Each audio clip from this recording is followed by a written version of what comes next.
भविष्यवाणी चल रही थी 15/3/66 का रात्रि प्लस बात चल रही थी।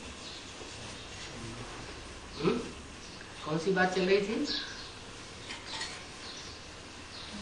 तुम पांडव बहुत थोड़े हो और गुप्त हो। तो गुप्त ही बने रहेंगे और थोड़े ही बने रहेंगे क्या?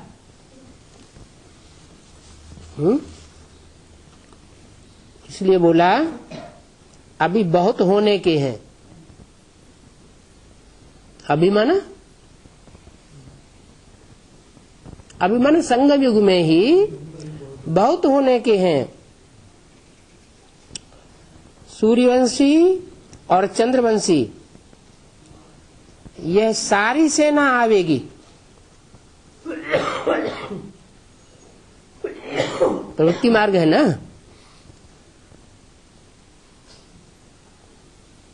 भारतीय परंपरा में 2 कुलों से प्रवृत्ति बनती है।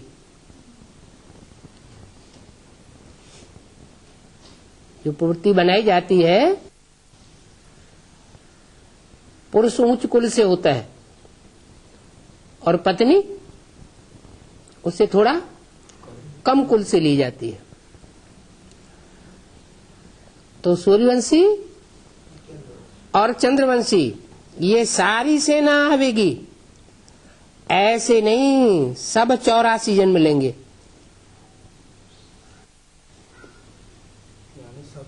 ब्राह्मणों की दुनिया में ऐसा नहीं है कि सारे ही 84 जन्म लेने वाले हैं। कोई कम जन्म लेंगे, कोई 84 जन्म लेंगे। जिनके कम जन्म होंगे वो पक्के देवताएं नहीं है, वो कच्चे कन्वर्ट होने वाले हैं। कच्चे ब्राह्मण बनते हैं, कच्ची पवित्रता धारण करते हैं तो कच्चे देवता बनते हैं। कच्चे देवता बनते हैं तो द्वापर युग से दूसरे धर्मों में कन्वर्ट हो जाते हैं। जो कब पढ़ते और कब नहीं पढ़ते वो तो पीछे आवेंगे ना। माना पढ़ाई पर पूरा ध्यान नहीं देते हैं तो पीछे आवेंगे। ये नहीं बताया कि जो पीछे आने वाले हैं वो पीछे आवेंगे। चाहे बेसिक नॉलेज में चाहे एडवांस नॉलेज में पीछे आए हैं तो पीछे हो जावेंगे। नहीं, क्या बताया? चाहे पहले आ जाएं बेसिक में या एडवांस में और चाहे बाद में आए, लेकिन अगर कम पढ़ते हैं, कब कब पढ़ते हैं कब कब नहीं पढ़ते हैं, रेगुलर पढ़ाई नहीं पढ़ते हैं, लगन से नहीं पढ़ते हैं तो वो पीछे आवेंगे। पीछे आवेंगे माना सतयुग के आदि से आने वाले नहीं होंगे, पूरे 84 जन्म लेने वाले नहीं होंगे। सतयुग के दूसरे जन्म में आवेंगे, तीसरे जन्म में आवेंगे, चौथे जन्म में आवेंगे। कम जन्म लेने वाले होंगे। सभी देवी देवता 84 जन्म नहीं लेंगे। सतयुग में कितने होते हैं? 2 करोड़।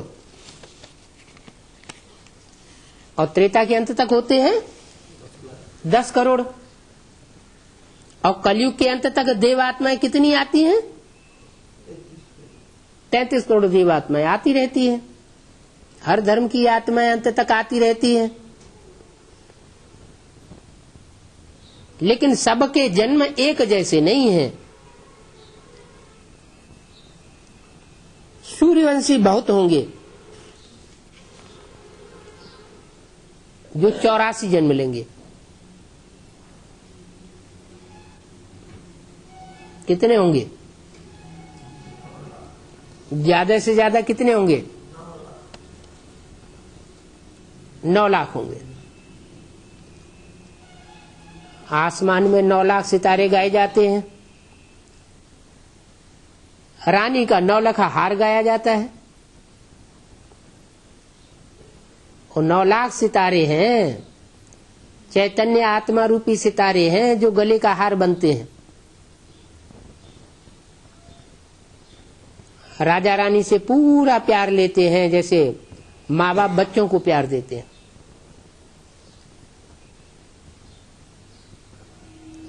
कोई 80 जन्म लेंगे, कोई 70 जन्म लेंगे। कहना सबको है कि तुमने 84 जन्म लिए हैं। माना बाबा तो सबको लक्ष्य कौन सा देते हैं? 84 जन्मों का लक्ष्य देते हैं। ये नहीं किसी को ये कह देते हैं कि नहीं तुमने कम जन्म लिए हैं। फिर है पुरुषार्थ पर, जो जैसा पुरुषार्थ करेगा उतना ऑलराउंडर पार्ट बजावेगा। अच्छा पुरुषार्थ करें तो कहेंगे 84 जन्म लिए। थोड़ा पढ़ेंगे तो पीछे आवेंगे। सब तो इकट्ठे नहीं आवेंगे। जो पहले पहले सूर्यवंशी होंगे वह 84 जन्म लेंगे। माना पहले पहले होते ही है सूर्यवंशी पहले जन्म में। पीछे तो आते रहेंगे, कोई के 82, कोई के 80। तो पकड़ना सबको है 84 जन्म से। लक्ष्य किसी को नीचा नहीं देना चाहिए। फिर भी स्वर्ग में तो आने वाले हैं, हर एक के पुरुषार्थ पर है। भारत की हिस्ट्री ज्योग्राफी लिख रहे हैं, बाबा भी डायरेक्शन दे रहे हैं। हिस्ट्री में यादवों कौरवों की बात भी आवेगी। उनको ये पता नहीं है कि यवनों की युद्ध लगी थी।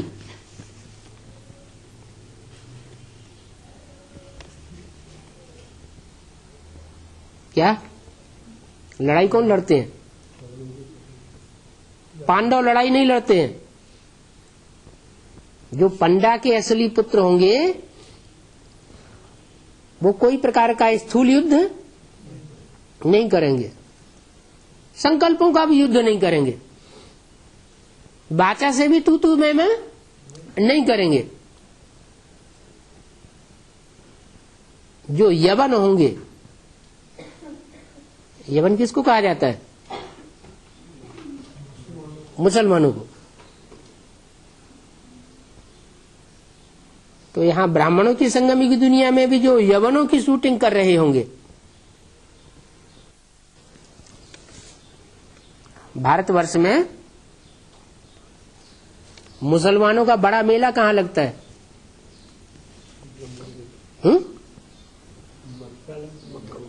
भारत में अजमेर में। अजमेर का नाम भी मुरली में आया है। अज माने भेड़ बकरी। भेड़ को कहा जाता है मेढ़ा, और अज को कहा जाता है बकरी। अजमेर जो भेड़ बकरियों का देश है।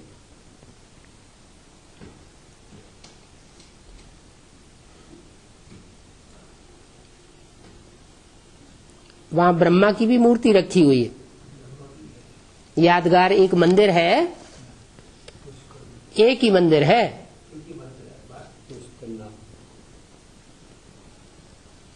तो वहां मुसलमानों का भी उर्स का मेला लगता है, बहुत बड़ा मेला लगता है। भारत का सबसे बड़ा मेला अजमेर में लगता है। मेला किस बात की यादगार है? मिलन की यादगार है ना। तो मुसलमानों ने ब्रह्मा बाबा के साथ बहुत मेला बनाया होगा। क्यों? मुसलमानों ने क्यों मनाया होगा? सूर्यवंशियों ने क्यों नहीं मनाया? क्योंकि सूर्यवंशी तो यज्ञ के आदि से ही रफू चक्कर हो गए थे, और जब ब्रह्मा बाबा ने शरीर छोड़ दिया तब मोस्टली यज्ञ में आना शुरू हुए। इसलिए मुरली में सावधान कर दिया है, ब्रह्मा का फोटो नहीं रखना, इसे ब्रह्मा को याद नहीं करना। ब्रह्मा को याद करेंगे, फोटो रखेंगे तो दुर्गति हो जाएगी।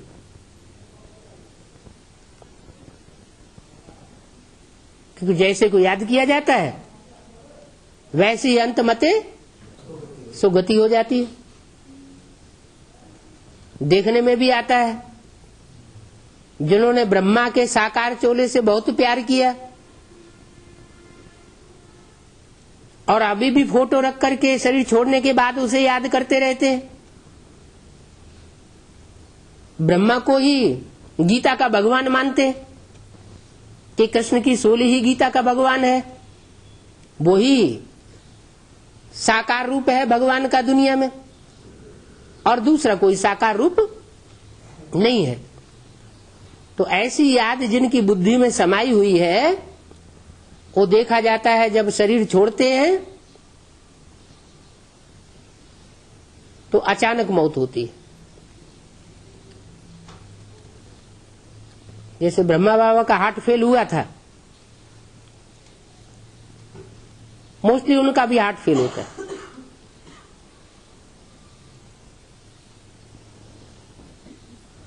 तो कमजोरी है,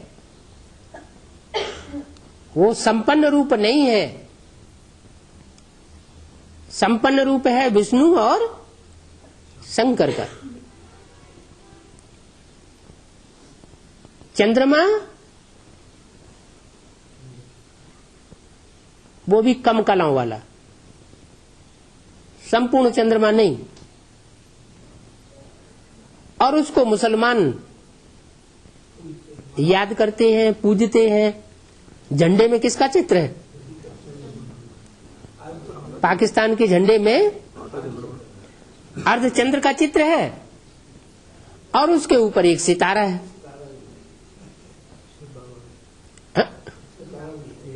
सितारा शिव बाबा का नहीं है। चंद्रमा के ऊपर जो सितारा है उसके लिए मुरली में इशारा दिया है। इन सभी सितारों में सबसे जास्ती खातिरी किसकी होती है? नहीं, मुरली में बोला इन सभी सितारों में सबसे जास्ती खातिरी किसकी होती है? कुमार का की। तो चंद्रमा के ऊपर कौन हुआ? चंद्रमा की बुद्धि में विशेष रूप विशेष ऊंची स्टेज में कौन समाया हुआ है? कुमार का। प्रैक्टिकल में देखा जाए तो भाइयों में विश्वेश्वर भाऊ थे, जिनके ऊपर बाबा ने यज्ञ का सारा कारोबार सौंपा हुआ था। कन्याओं माताओं में कुमार का।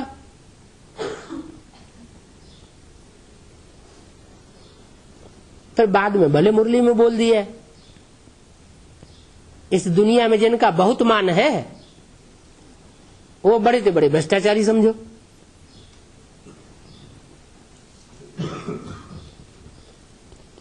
तो जितने भी धर्म पिताएं हैं, विदेशी और विधर्मी,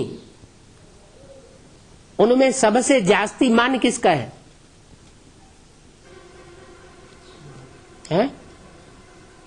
सबसे पुराना कौन है और सबसे पावरफुल कौन है? विदेशी और विधर्मी धर्म पिताओं में इब्राहिम, बुद्ध, क्राइस्ट, गुरु नानक, ये सब धर्म पिता है ना। गुरु नानक तो स्वदेशी है, उनकी बात नहीं। स्वदेशी उतने पावरफुल नहीं है। विदेशी धर्म पिता बहुत पावरफुल हैं। इतने पावरफुल हैं कि दुनिया की बड़ी से बड़ी जनरेशन उनकी फॉलोअर बन जाती है।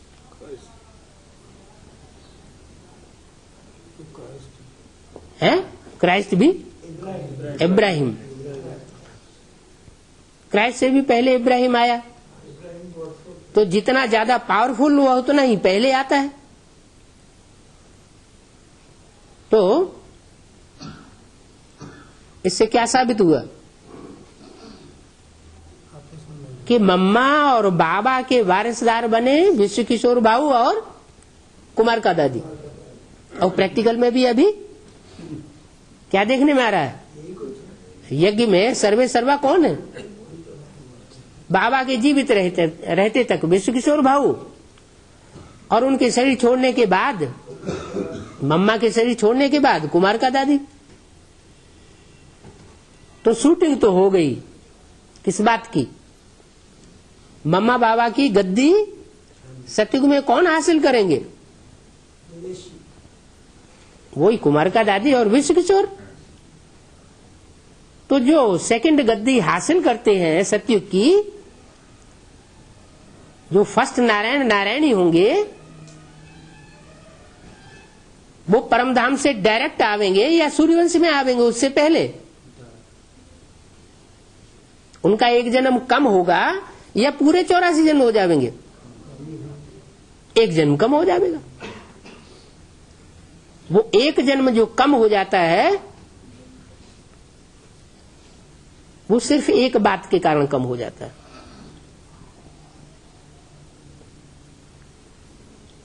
इस्लामियों में व्यभिचारी वृत्ति ज्यादा रही है।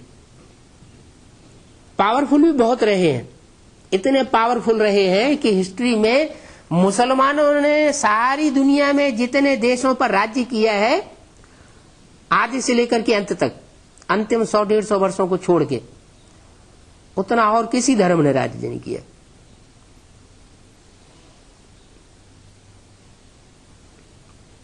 लेकिन व्यभिचार का पोषण करने वाले रहे। वो व्यभिचारी वृत्ति जो है वो उन आत्माओं को बड़ी जल्दी नीचे गिराती। जैसे इब्राहिम का आधार मूर्त है जिसमें इब्राहिम प्रवेश करता है, वो सतयुग में देवता था दूसरे जन्म का, और 2500 वर्ष पूरे भी नहीं हो पाते, और वो दुनिया की सबसे जास्ती पतित आत्मा बन जाती है। क्यों, जो जास्ती पतित होते हैं उन्हीं में ऊपर से आने वाली आत्मा उन्हीं देवताओं में प्रवेश करती है। इसलिए मुरली में बोला है 33 करोड़ देवताओं में से एक एक में ऊपर से आने वाली सोल का प्रवेश होता है। क्राइस्ट आदि प्रवेश करते रहते हैं। तो इब्राहिम आता है, इब्राहिम जिनका आधार लेता है, वो आत्माएं सबसे जास्ती पतित हो जाती है। क्यों पतित हुई? क्योंकि देवताएं जो पहले जन्म में, द्वापर युग के पहले जन्म में नीचे गिरते हैं, उनमें जोर से बेविचार चलता है। इब्राहिम आते ही दृष्टिवृत्ति को करप्ट करना शुरू कर देता है।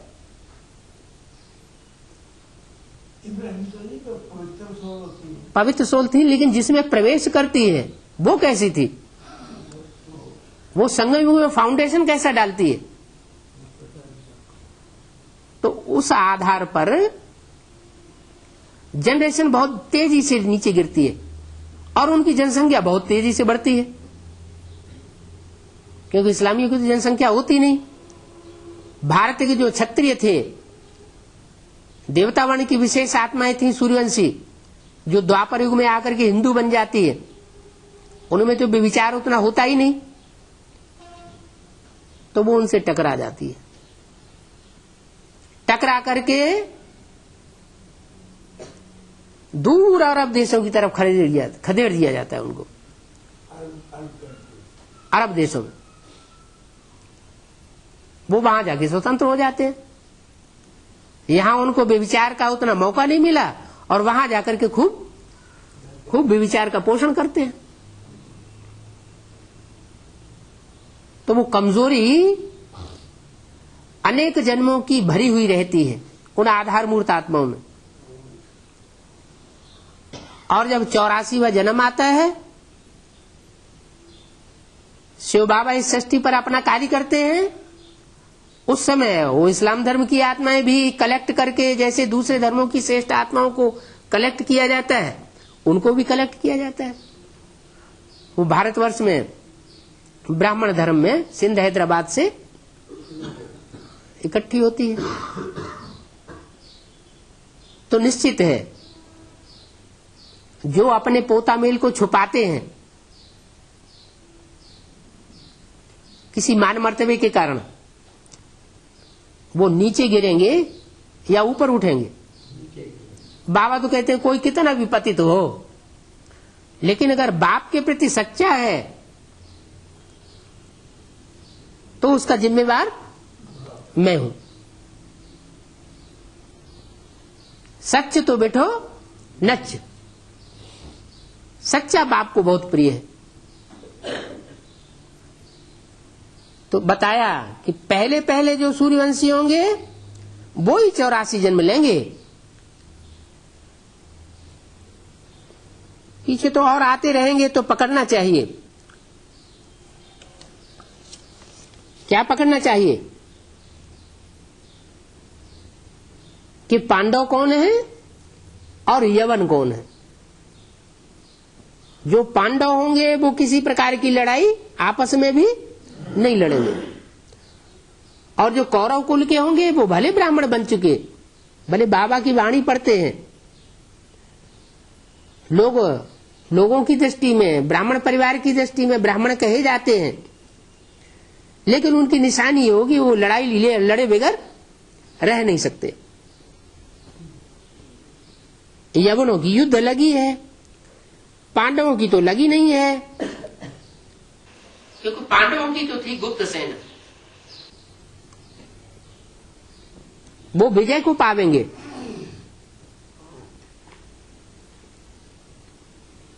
जो गुप्त सेना गुप्त रहते हैं पुरुषार्थी जीवन में, जितना ज्यादा गुप्त रह करके पुरुषार्थ करते हैं, उनका पद मान मर्तबा सब कुछ गुप्त होता है। तो बाप उनको प्रत्यक्ष करने के निमित्त बनता है। जो स्वयं अपनी प्रत्यक्षता स्वयं करे और बाप जिनको प्रत्यक्ष करे, तो अंतर पड़ेगा कि नहीं कुछ। बाप जिनको प्रत्यक्ष करता है वो बहुत ऊंच पद वाले, ऊंच पद साबित होते हैं, और जो अपने मान मर्तबे को लेकर के खुद प्रत्यक्ष होते हैं वो नीचे गिरते हैं। ऐसे ही हुआ, मम्मा बाबा ने शरीर छोड़ा, मम्मा के शरीर छोड़ते ही यज्ञ में सबसे पहले मम्मा के चित्र हटा दिए गए। सीढ़ी के चित्र में देखो, शुरुआत में द्वापर युग में जो प्रवृत्ति की पूजा दिखाई गई है वो सिंगल राम की सिंगल कृष्ण की पूजा में बदल गई है। तो वो ही आत्मा है, रामकृष्ण की आत्माएं कंबाइंड होकर एक ही शरीर में तो पार्ट बजाती है। तो मम्मा बाबा का जैसे चित्र लगाया जाता था यज्ञ के आदि में, था तो वो भी विचारी पूजा, लेकिन बाबा का चित्र रह गया और मम्मा का चित्र क्यों गायब हो गया।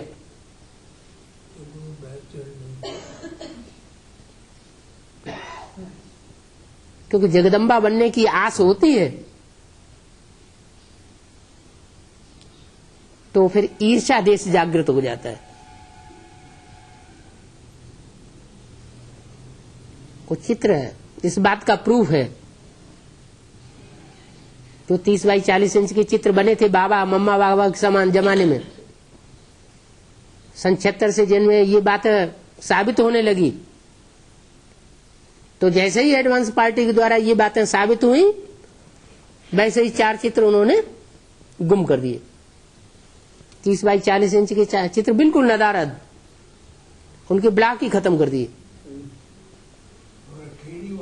है ही नहीं, हैं भी तो कहीं पड़े होंगे कॉर्नर में, कोई पूछता नहीं।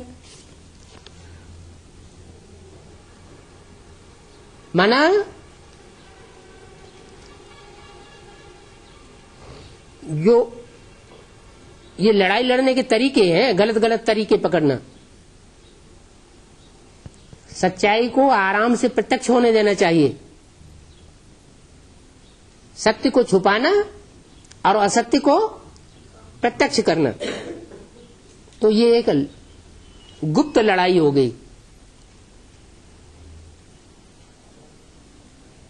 तो बोला यवनों की युद्ध लगी है, पांडवों की नहीं लगती, क्योंकि वह तो गुप्त सेना थी, विजय को पावेंगे। बाकी झगड़ा हिंदुओं और मुसलमानों का लगेगा। किनका लगेगा? जो अपन को हिंदू कहते हैं। हिंद माने हिंसा, दू माना दुईते। जिनकी बुद्धि के अंदर ये बैठा हुआ है कि हम हिंसा को दूर करने वाले, और बाकी सब हिंसा को बढ़ाने वाले।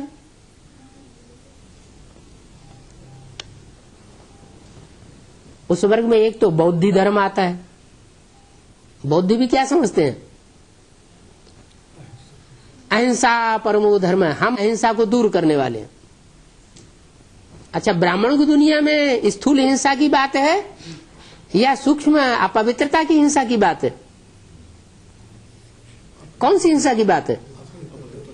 अपवित्रता की हिंसा की बात विशेष है। स्थूल हिंसा भी है, लेकिन अपवित्रता बहुत बड़ी हिंसा मानी जाती है। तो बौद्धियों की हिस्ट्री में देखा जाए, शुरुआत के जब सात्विक स्टेज के थे तो 500 साल उनका राज्य चला, स्थूल पवित्रता धारण की, और 500 साल के बाद बौद्ध धर्म नेस्त नाबूद होने लगा। उनकी राजाई दिखाई नहीं पड़ती हिस्ट्री में। कारण क्या हुआ? क्यों गिरावट आई? वो गिरावट आई किस लिए? कि वो बौद्ध धर्म की आत्मा इस्लामियों से प्रभावित हो गई। जो बौद्ध भिक्षु और भिक्षुणियां थे वो इकट्ठे रहने शुरू हो गए। तो इकट्ठा रहेंगे तो व्यभिचार फैल गया। व्यभिचार फैला और बस आपस में डिसयूनिटी होना शुरू हो जाती है।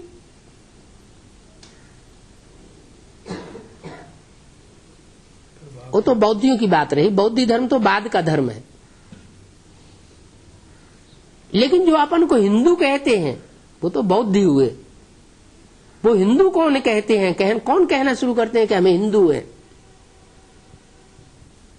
हिंसा को दूर करने वाले हैं। उनमें भी दो प्रकार के हैं ना, एक सूर्यवंशी और चंद्रवंशी। चंद्रवंशी माना जो ब्रह्मा को फॉलो करने वाले।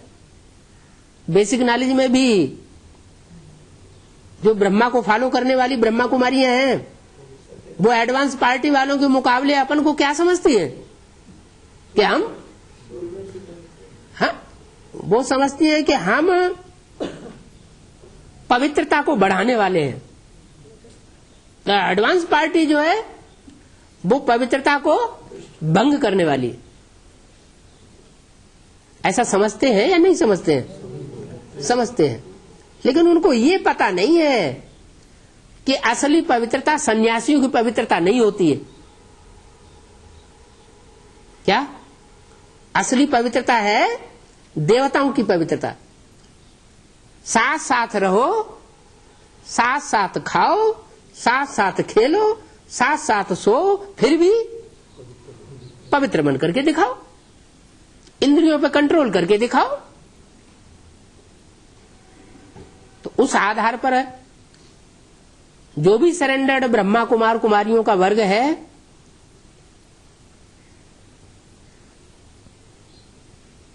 वो गृहस्थी जीवन जी रहा है या सन्यासी जीवन जी रहा है?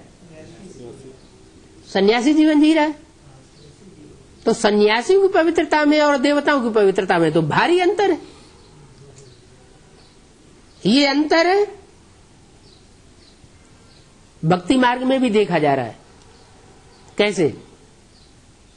सन्यासी लोग जो हैं वो लक्ष्मी नारायण के मंदिर में जाकर के उनको माथा टेकते हैं। भले शिव के पुजारी होते हैं फिर भी लक्ष्मी नारायण को माथा टेकते हैं। माना उनकी बुद्धि में भी है कि पवित्रता हमारे के मुकाबले इनमें जात से ऊंची है। तो सन्यास धर्म की पवित्रता है कायरता वाली पवित्रता, और देवताओं की पवित्रता है श्रेष्ठ पवित्रता। तो जो चंद्रवंशी होते हैं वो अपन को समझते हैं कि हम हिंदू हैं, माने हम हिंसा को दूर करने वाले हैं। बाकी सब जो है सूर्य वंश हो, चाहे बौद्ध वंश हो, चाहे इस्लाम वंश हो, चाहे क्रिश्चियन वंश हो, ये सब है इम्प्योरिटी को बढ़ाने वाले। तो इन दोनों की लड़ाई लगती है, हिंदुओं की और मुसलमानों। हिंदुस्तानियों में बहुत ऐसे भी होंगे जो पांडव होंगे, माने सब हिंदू नहीं होंगे, सब इस्लामी नहीं होंगे, सब बौद्ध क्रिश्चियन नहीं होंगे। उनमें बहुतों का ऐसा नंबर है जो बाबा जो पंडा बनकर के आता है, रास्ता बताने वाला, सही रास्ता सही स्थान पर पहुंचाने वाला। पंडे का काम क्या होता है? पंडे का काम होता है तीर्थ यात्रा कराना। तीर माना किनारा, था माना स्थान, एक किनारे के स्थान पर ठिकाने लगाने वाला। नहीं तो भवसागर में सब डुबकी मार रहे हैं, गोते खा रहे हैं, किसी को ठिकाना मिल नहीं रहा है। तो वो ऊंचे से ऊंचा पंडा इस सृष्टि पर आकर के ऐसा रास्ता बताता है कि इस ठिकाने पर पहुंचो। तो भारतीय परंपरा में जितने भी तीर्थ हैं, उन सब तीर्थों का भांजा माना जाता है कंपिला को। क्या? जैसे माउंट आबू को बाबा ने कहा ऊंचे से ऊंचा तीर्थ है, वो तो बेसिक नॉलेज के हिसाब से है। क्या नाम है? माउंट आबू। क्या? जहां दुनिया की बदबू वाली आत्माएं इतनी आकर के इकट्ठी हो जाएं कि पहाड़ बन जाए।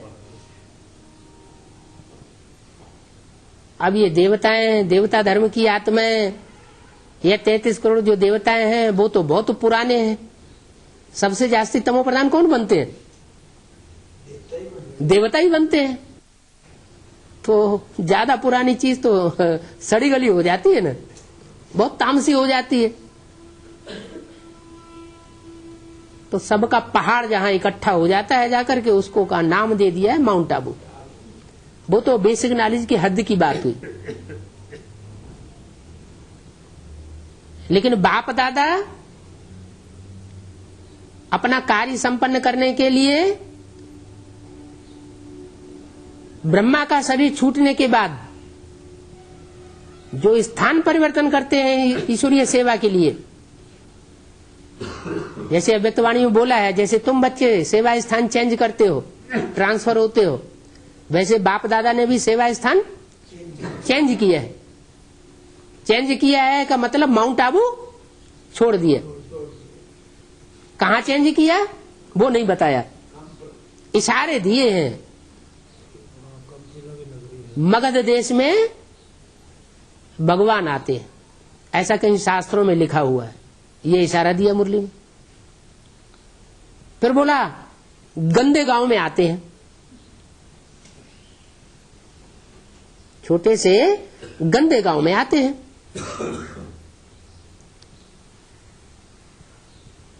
फिर बोला फर्रुखाबाद की तरफ मालिक को बहुत याद करते हैं। वो मालिक निराकार है या साकार? निराकार तो विश्व का मालिक बन न सके। तो जो साकार विश्व का मालिक है, सारे विश्व का मालिक है, तो उसके राज्य अधिकारी भी विश्व का मालिकाना लेते हैं ना। वो सारा ही संगठन विश्व के ऊपर मालिकाना प्राप्त करता है। और उनका मुखिया ही जब फर्रुखाबाद में दिखाया हुआ है, जहां की रेलवे लाइन में सारे ही शहरों के कस्बों के नाम गंध से भरे हुए हैं। कायमगंज, डुड़वारेगंज, दरियाओगंज, अहमदगंज। अहमदगंज तो गावड़ा है, वो ट्रेन का रास्ता नहीं है, हैं? हाँ, खुदाएगंज, गुरसहायगंज, गुरु जी की सहायता करने वाली गंध। ऐसे ऐसे नाम रखे हुए। तो जरूर माउंट आबू में तो दिखाया गया है कि 9 लाख आत्माओं का पहाड़ जाकर के इकट्ठा होगा। जो 84 जन्म लेने वाले वही तो सबसे ज्यादा पतित बनते हैं ना। वो तो माउंट आबू हो गया। लेकिन बेहद के अर्थों में भी उन 9 लाख आत्माओं में से जो 16,108 आत्माएं राजसी कुल में जन्म लेने वाली हैं, सबसे ज्यादा पतित कौन बनी? प्रजा बनी या जन्म जन्मांतर के राजाएं बने? राजाएं ज्यादा पतित बने। तो जो 16,108 का कुल है, उसमें से भी जो आधी आत्माएं हैं वो जाकर के काम्पिल्य नगर में शरण लेती है। पांडव शरण कहाँ लेते हैं? शास्त्रों में कहाँ शरण दिखाई गई है उनको? काम्पिल्य नगर में जाकर के कुम्हारों के यहाँ शरण ली। और बड़े से बड़ा कुम्हार तो प्रजापति नाम दे दिया है शास्त्रों में। तो बताया हिंदुस्तानियों में भी ऐसे बहुत होंगे जो पांडव होंगे। लेकिन है उनमें विशेषता क्या है? उनमें सिफ्त क्या है? हैं तो बहुत पतित। वो हिंदू लोग भी कहते हैं कि हम हिंसा को दूर करने वाले हैं, बाकी सब हिंसा को बढ़ाने वाले। चलो ठीक है, बढ़ाने वाले भी सही, लेकिन उनमें एक सिफ्त है, विशेषता है। क्या? पंडा को फॉलो करने की। पंडा जैसे जैसे उनको चलाता है उसी स्थान पर पहुंच जाते हैं। जो तीर्थ यात्रा कराने वाला पंडा होता है, अगर उसके बताए हुए निशानों पर कोई न चले, उस रास्ते पर न चले, तो तीर्थ यात्रा कैसे करेगा? तो वो ऊंचे से ऊंचे तीर्थ में पहुंचाने वाला पंडा, उसको जो फॉलो करने वाले पांडव हैं, वो पांडव भी बहुत होंगे, उनकी भी संख्या थोड़ी नहीं है। परंतु अपने को बचाने के लिए मुसलमानों से लड़ाई तो करनी पड़ेगी। क्या? ये भी एक सिद्धांत बना दिया। क्या? कि बाहुबल नहीं चलाना है, पांडवों को किसी से लड़ाई भी नहीं लड़नी है, लेकिन आत्मरक्षा करनी है या नहीं करनी है? आत्मरक्षा करने का अधिकार है या नहीं है? वो तो सभी को है। तो वो भी एक तरह की लड़ाई हो गई कि हमें अपने धर्म के सिद्धांतों पर भी मजबूत रहना है, और सिद्धांतों पर मजबूत रहते हुए भी किसी से लड़ाई भी नहीं लड़नी है, स्थूल लड़ाई भी नहीं लड़नी है। हमें संकल्पों से भी किसी का बुरा नहीं करना है, वाचा से भी किसी को गालियां नहीं देनी है।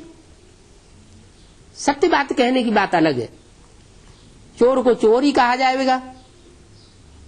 कोई चोरी करके जा रहा है गट्ठर बांध करके, तो ये कहा जाए नहीं, ये चोर नहीं जा रहा है, साहूकार जा रहा है, इसको सच्चाई कहेंगे? हैं? और गुरु नानक ने भी तो कहा, असंख्य चोर में हराम खोर। तो क्या गुरु नानक का ये कहना क्या गाली हो गई? ये गाली थोड़ी है, तो सच्चाई है। तो जो सच्चाई है, सचखंड स्थापन करने के लिए सच्चाई तो बोलनी पड़े। लेकिन चोर को अगर ये पता चलता है कि हमको चोर कहता है, भले चोर चोरी करके जा रहा है, लेकिन अगर उसको ये पता चलेगा इसने बताया कि हम चोर हैं चोरी करके, तो वो लड़ाई लड़ेगा, हमला जरूर करेगा। तो इसलिए बताया अपन को बचाने के लिए मुसलमानों से लड़ाई करनी पड़ेगी।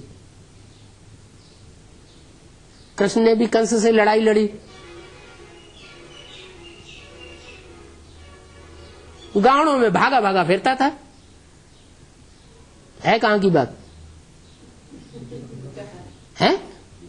संगम की बात है ना।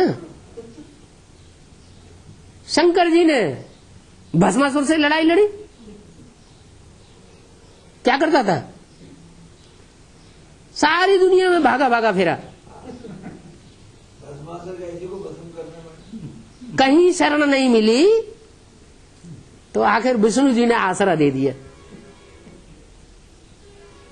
उन्होंने मोहिनी रूप धारण किया और भस्मासुर को भस्म कर दिया। शंकर जी की सांस आ गई, जान में जान आई।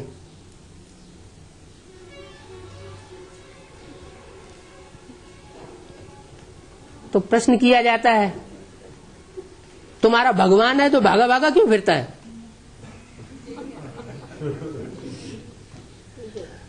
अरे लड़ाई तो लड़नी है ना, बिना लड़ाई की राजाई मिलती है क्या? लड़ाई भी करनी है और साथ साथ में हिंसा भी नहीं करनी है। तो बोला मुसलमानों से लड़ाई तो करनी पड़ेगी, प्रदर्शनी कमेटी को दिखाया जाए, समझाया जाए तो बहुत समझ जाएंगे। उसमें ईश्वर सर्वव्यापी नहीं, गीता का भगवान कौन है, सब बातें निकल आवेंगी। क्या क्या क्या बातें निकल आवेंगी? प्रदर्शनी में मुख्य बात कौन कौन सी बताने की है? गीता का भगवान सबसे मुख्य मुद्दा है। वो ज्ञान रत्नों की ऐसी प्रदर्शनी की जाए जिससे ये साबित हो कि गीता का भगवान कृष्ण नहीं है, गीता का भगवान निराकार शिव शंकर भोलेनाथ है। ये बात कैसे साबित करें? इसका फाउंडेशन कहां से पड़ा? ये फाउंडेशन किसने डाला? गीता का भगवान तो निराकार शिव शंकर भोलेनाथ था, फिर कृष्ण का नाम किसने डाल दिया? शूटिंग पीरियड में जिसने नाम डाला होगा वही ब्राडडामा में गीता का भगवान कृष्ण डाल देता है, शिव को छुपाए देता है। संगम में कैसे डाला गया? कृष्ण की आत्मा कौन? ब्रह्मा बाबा। ब्रह्मा बाबा के लिए कितना बाबा ने बोला इसको याद नहीं करना है, मां का रिगार्ड रखना है, लेकिन उसको याद नहीं करना है। फिर भी वैसा ही किया गया, उसी के चित्र बनाए गए, उसी को याद किया गया, उसी को गीता का भगवान साबित करने में लगे हुए कि गीता का भगवान अगर कोई दुनिया में कोई साकार में है तो सिर्फ दादा लेखराज ब्रह्मा का स्वरूप है। ब्रह्मा कहो, ब्रह्मा और फिर कृष्ण कहो, बात एक ही हो जाती है। तो यहां से फाउंडेशन पड़ता है। किताबों में लिख करके दुनिया को छपाते हैं, दिखाते हैं कि गीता का भगवान कृष्ण नहीं, और खुद क्या करते हैं? प्रैक्टिकल में गीता का भगवान कृष्ण को माने बैठे हैं, शिव शंकर भोलेनाथ को मानने के लिए तैयार नहीं। तो ये प्रदर्शनी में ये बात साबित करो, गीता का भगवान कौन है और ईश्वर सर्वव्यापी नहीं है। अरे चलो ये तो ढोल पीटा दुनिया में कि ईश्वर सर्वव्यापी नहीं है, फिर ये भी तो बताओ एक व्यापी कहां है? अगर सर्वव्यापी नहीं है तो एक व्यापी भी तो होगा ना, वो कहां है? वो भी नहीं, न एक व्यापी बताएंगे न सर्वव्यापी बताएंगे, तो आखिर पब्लिक को भटकाना हुआ ना। बोलेंगे भगवान आया हुआ है तो बात झूठी हो जाती है। भगवान आया हुआ है तो उसका जो प्रैक्टिकल स्वरूप है एक मुकर्रर अर्थ में आता है तो वे साबित करो। दो बातें कह देते हैं कि मुकर्रर अर्थ में आता है, फिर टेम्परेरी तन दिखाते हैं। अब टेम्परेरी अर्थ भी ब्रह्मा का और मुकर्रर अर्थ भी ब्रह्मा का, ये दोनों बातें कैसे साबित होंगी? या तो ब्रह्मा का रथ टेम्परेरी बताओ कि हाँ उन्होंने सन 68 में शरीर छोड़ दिया, वो टेम्परेरी साबित हो गया। नहीं, बल उन्होंने शरीर छोड़ दिया लेकिन गुलजारदास जी के तन में भगवान अभी भी आ रहा है, वही गीता का भगवान आ रहा है। तो सारी बातें अगड़म बगड़म झूठी हो जाती है। बाप कहते हैं अब ये सर्वव्यापी वाली बात तुम ज्ञान रत्नों की प्रदर्शनी में साबित करो कि ये खुद ही जब संदली पे बैठते हैं तो ये बताते हैं तुम ऐसे समझो हम शिव बाबा से दृष्टि ले रहे हैं। दृष्टि से सृष्टि सुधरती है, लेकिन जो सुधरा हुआ होगा उसकी दृष्टि से सृष्टि सुधरेगी, या जो खुद ही बिगड़े हुए हैं उनकी दृष्टि से सृष्टि सुधरेगी। ये तो एक ही ऊंचते ऊंच परमपिता परमात्मा शिव है कि वो जिस तन में प्रवेश करके पार्ट बजाता है उसकी दृष्टि से सृष्टि सुधर सकती है। बाकी ऐरा गहरा नत्थु खैरा कोई भी संदली पे बैठ जाए, कल ज्ञान में चला, आज संदली पे बैठ के दृष्टि देना शुरू कर दिया तो क्या होगा? खुद ही भ्रष्ट हो जाएगा। दुनिया जो है वो श्रेष्ठाचारी नहीं बन सकती। तो ये सारी बातें निकल आवेंगी। लक्ष्मी नारायण ने सतयुग की राजाई कैसे ली वो भी बात आ जाएगी। कोई अच्छी रीति एक चित्त होकर के बैठ लिखे ये बातें, मनन चिंतन मंथन करे और लेख लिखे कि गीता का भगवान कौन है, परमात्मा सर्वव्यापी कैसे नहीं है और वो एक व्यापी कैसे है, कौन से मुकर्रर रथ के द्वारा एक व्यापी है, तो सारी बातें निकल आवेंगी। जैसे जगदीश है, क्या कहा? जैसे जगदीश है, ब्रजमोहन है, कुमार का आदि है, बैठ करके आपस में लिखे। लो सब डब्बा ही गोल कर दिया है, सारा डब्बा गोल कर दिया। ये क्या बात हुई? बाबा हद में भी बोलते हैं और बाबा बेहद में भी बोलते हैं। जहां जगदीश बोला वहां वो हद का जगदीश नहीं, जो बाप को प्रत्यक्ष करने का ठेका तो उठाता है और बीच में ही शरीर छोड़ के चला जाता है, वो बेहद के जगदीश की बात है। जगत ईश, ईश माना शासन करने वाला और जगत माना सारे जगत के ऊपर शासन करने वाला जगदीश। जय जगदीश हरे ये आरती करते हैं तो किसकी आरती की जाती है? शंकर जी की आरती की जाती है ना। जय जगदीश हरे विश्वनाथ किसको कहा जाता है? इसलिए बाबा ने स्लोगन बना दिया, शंकर विश्वनाथ कहलाते, राधा कृष्ण उन्हीं से आते। तो विश्वनाथ कहो, चाहे जगदीश कहो, चाहे जगन्नाथ कहो, बात तो एक ही हुई। तो बोला है एक चित्त होकर के कोई अच्छी रीति लिखे, जैसे जगदीश है वो लिखे, तो उन्होंने समझ लिया कि ये जगदीश जो आर्य समाज से निकला था, पहले पक्का आर्य समाजी था, पढ़ा लिखा था, हेडमास्टर था। तो जैसे ही बेसिक नॉलेज में आया, बाबा ने समझा ये अच्छा आदमी यज्ञ में आ गया, अब जरूर बाप की प्रत्यक्षता हो जाएगी। फिर दूसरा नाम किसका बोला? ब्रजमोहन। किसको मोह लेने वाला? ब्रज को मोह लेने वाला। ब्रजभूमि में तो गोपियां रहती है ना, उन गोपियों को मोह लेने वाला, गोप गोपियों को मोह लेने वाले का नाम रख दिया ब्रजमोहन।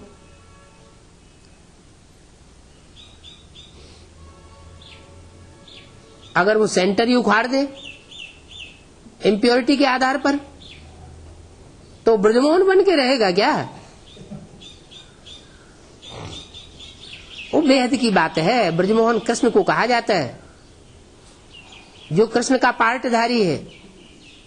शंकर के मस्तक में वो चंद्रमा दिखाया जाता है, वो कृष्ण की सोल प्रवेश करती है चंद्रमा के रूप में, अर्धचंद्र के रूप में, और वो ये जिम्मेवारी उठाती है। कौन सी? गौवर्धन पर्वत को उठाने की। नाम क्या दिया? गौवर्धन, गौओं को बढ़ाने वाला पहाड़, गौओं की सुरक्षा जिसमें की गई। गौ किसको कहा जाता है? जानवर गौओं को। वो सन्यासी तो बाहर की दुनिया के जानवर गौओं की पूजा करते हैं। बाप कहते हैं वो जानवर गौओं की बात नहीं है। भारत की कन्याएं जो हैं,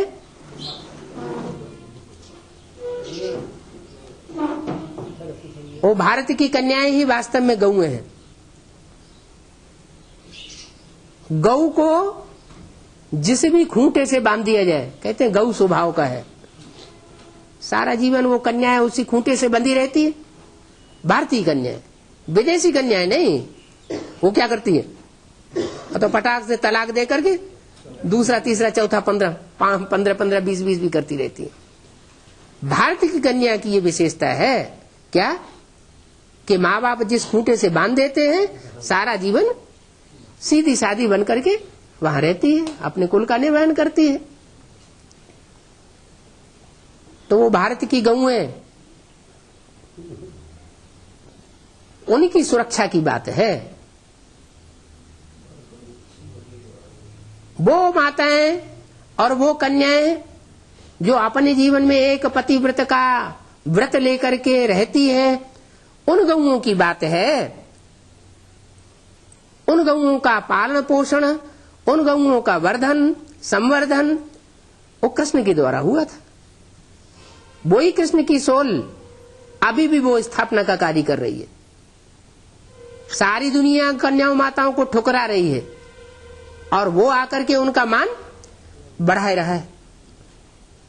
तीसरा नाम किसका लिया? कुमारका का। नाम क्या रखा? कुमार का। कुमारी, कुमारी जीवन बिताने वाली। तो ब्राह्मणों की नजरों में एक वाक्य और बोला हुआ है, बड़ों बड़ों की छुपी हुई रहती है। जो बड़े मान मर्तबा वाले होते हैं कि सब छुपी रहती है, उनको कोई नहीं उंगली उठाता। और छोटे छोटे मर्तबे वाले होते हैं, वो थोड़ी सी गलती कर देते हैं तो चारों तरफ दुनिया में प्रत्यक्ष कर दी जाती है।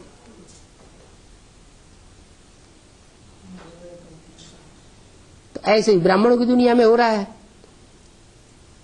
कुमार का नाम दे दिया, लेकिन अगर असली कुमार का होगी, अव्वल नंबर की कुमारी होगी, पवित्रता को पालन करने वाली, तो संगठन बनाएगी श्रेष्ठ आत्माओं का, या संगठन बिगाड़ने की निमित्त बन जाएगी? बनाएगी। श्रेष्ठ आत्माएं जिनको मक्खन का गोला कहा जाता है। क्या? जो गोपियां हैं, उन गोपियों की मटकी के अच्छे अच्छे मक्खन के गोले अभी कृष्ण की आत्मा चुराती चली जा रही है। अच्छे अच्छे मक्खन के गोले सारे चुराए जा रहे हैं, तो फिर मटकी में रह क्या जाएगा? है छाछ भी नहीं रह जाती, पानी पानी सिर्फ रह जाता है। तो पानी पानी जैसी आत्माएं वहां इकट्ठी होती जा रही है। अब उनके द्वारा कैसे कार्य होगा? जो श्रेष्ठ कार्य है वो तो गौवर्धन के द्वारा, गौओं को बढ़ाने का जो धंधा है, श्रेष्ठ है गोरख धंधा, गौओं को रखने का धंधा। उन्होंने भक्ति मार्ग में तो फिर नाम रख दिया गुरु जी ने, क्या? गुरु गोरखनाथ जी। अब वो तो नाम के नामधारी हुए गोरखनाथ जी। वास्तव में असली जो कार्य है गुरु गोरखनाथ का तो स्वयं परमात्मा आकर के करता है। वो आकर के बाप बताते हैं कि असली कुमार का पाठ तो वो है जिसके लिए बाबा ने मुरली में बोला हुआ है कि एक कुमारी 100 ब्राह्मणों से भी उत्तम है। अगर कुमारी जीवन है ज्ञान यज्ञ में चलने के बाद, ज्ञान यज्ञ में चलने से पहले की बात नहीं है, ज्ञान में आने के बाद, तो पवित्र कुमारी होगी तो अपनी प्योरिटी के बल से क्या करेगी, यूनिटी बना लेगी, संगठन तैयार कर लेगी। उसको रानी मक्खी के रूप में मिसाल दिया है। जैसे रानी मक्खी होती है, उड़ती है, तो उसके पीछे पीछे सारा झाड़ जाता है। तो ऐसे ही ब्राह्मणों की यज्ञ में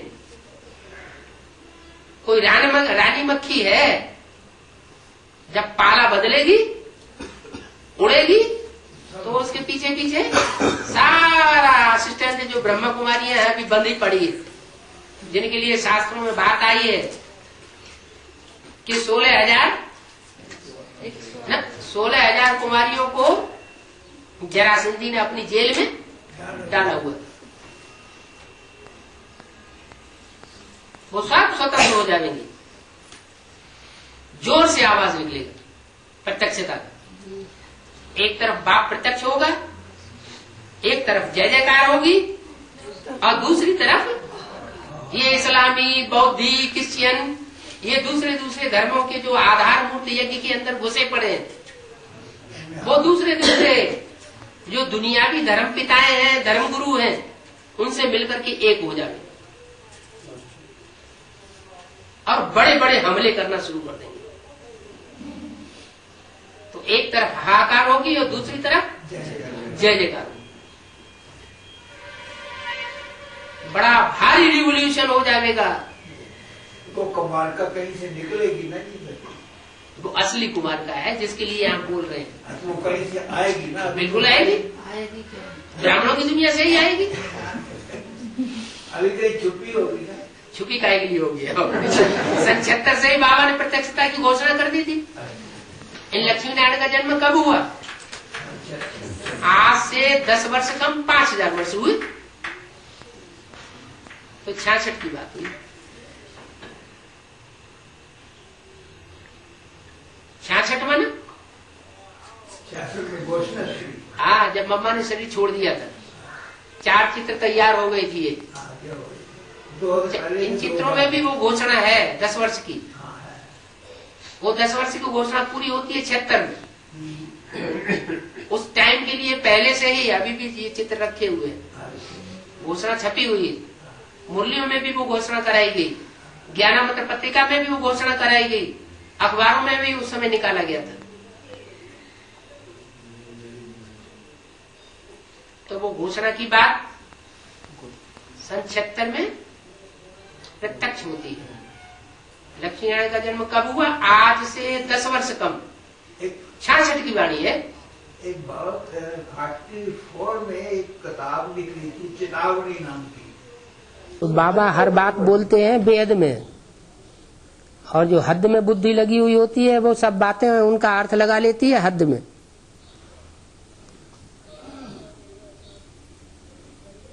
अभी बेहद की बुद्धि में हर समय रमण करना क्या टाइम है। हद की दुनिया जाने वाली है। अब हद में बुद्धि लगे रहने से काम चलने वाला नहीं है। बाबा ने गारंटी दी हुई है, मेरे बच्चों का पेट जरूर भरेगा। दुनिया भले अकाल पड़ेगा, भूखो रहे, प्यासी रहे, लेकिन मेरे बच्चे भूख प्यासे रहने वाले नहीं है। तो निश्चिंत हो जाना चाहिए, जो कार्य करना है उसमें लग जाना चाहिए।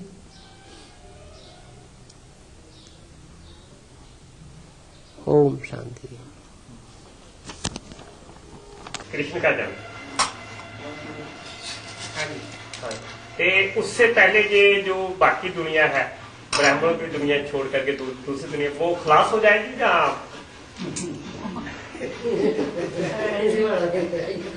आधे पुण्यात्मा और आधे पापात्मा बचेंगे। अच्छा, नहीं इसका क्या नहीं इसका क्या पुण्य आत्मा कौन और पाप आत्मा कौन?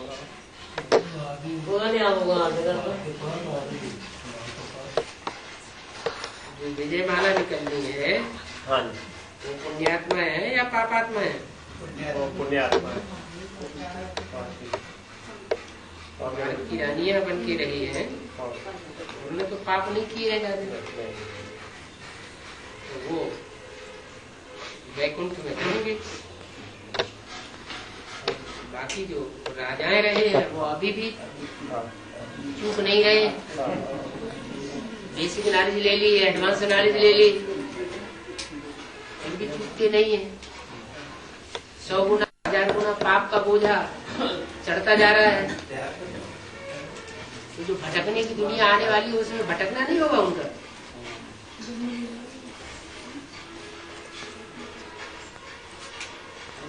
इसलिए बोला आधे पापात्मा बचेंगे, आधे पुण्यात्मा बचेंगे।